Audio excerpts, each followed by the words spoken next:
Hi, Shalom. It's Erev Rosh Chodesh Chanukah, and I'd like to speak about a certain subject about Chanukah. Let's begin. There's a Rambam. The Rambam Hilchot Chanukah Perek Gimel. In the first two halachot, he asks a question that bothers everybody. The Rav, I remember Rav Soloveitchik giving the shir speaking about it. It bothers that the Rambam's not writing a history book, and yet he writes, and I'll read Halacha Aleph, V'bayit Sheni Keshamochu Yavan, Gazug Zerot Al Yisrael, Upashli Adam B'Mamonam, I'm skipping a little bit, Parts of Pratzot, V'tzar Lehem Yisrael, and that's all the things that leading up to the war, the rebellion of the Hashmonaim against the Greeks, against the Yevanim. So what's the Rambam trying to prove? So the Torah that they say, which is most acceptable, most sensible, is that if you don't know the history of Chanukah, then it's meaningless. Purim, I read the Megillah, so I know what's happening. Pesach, I sit around the Seder, so I know what it is. But somebody just says, you light the Chanukah candles. Why? I don't know. So you're missing the real essence of understanding the history and what Chanukah is all about. And I'd like to speak about two brief things that the Rambam does bring.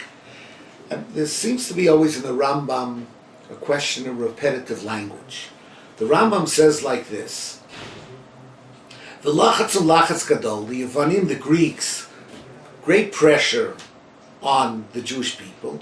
Ad shirichem aleim elhei avoteinu v'hoshiam. I'm stressing that word because that word is going to be repeated. And as Kadosh Baruch Hu saved them, Shem Yadam v'tzilam. Now, a second thing is the Gavru b'nei Chashmonai HaKohen Gadol, and they came, v'hoshio mi Yisrael, okay, and that conquer, that uprising, that rebellion against the Yevanim, kept the solidity of the Jewish people, their sovereignty over the land of Israel for over 200 years. So they ask, what this repetitive language? First you say, that is, Rebbeinu Shalom was Hoshiam, and then you say V'Hoshiu Yisrael. What happens? So I want to say a simple pshat is that a miracle begins sometimes on a very simple level. There are two stages. Stage one is Kadosh Baruch Hu has Rachmanis on Klal Yisrael, V'Hoshiam. But that's not sovereignty, that's not willing and winning to take over everything. That's just the beginning. The second is that the Jews, with the leadership of the Hashmonaim, went through that unbelievable miracle. They took the bull by its horns, and they went out and they rebelled. Notice this is the beginning of the miracle, and that gives the Hashmonaim the impetus and the Amunah to engage the enemy that is so strong and seemingly way beyond human power, to battle with Mesiras Nefesh and to finally succeed and take over for over 200 years.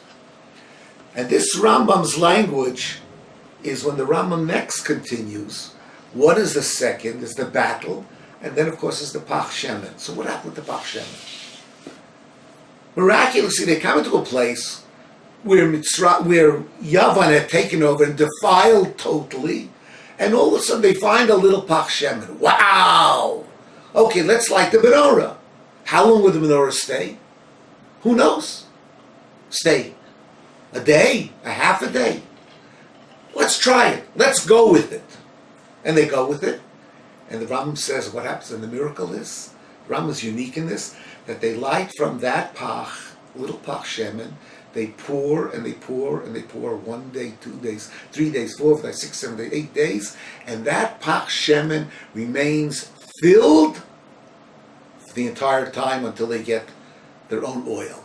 Meaning, the Jewish people with the Hashmonaim took that small miracle of God as a sign, and with that sign they ran and they created a great miracle of getting rid of the Yevanim and getting total sovereignty.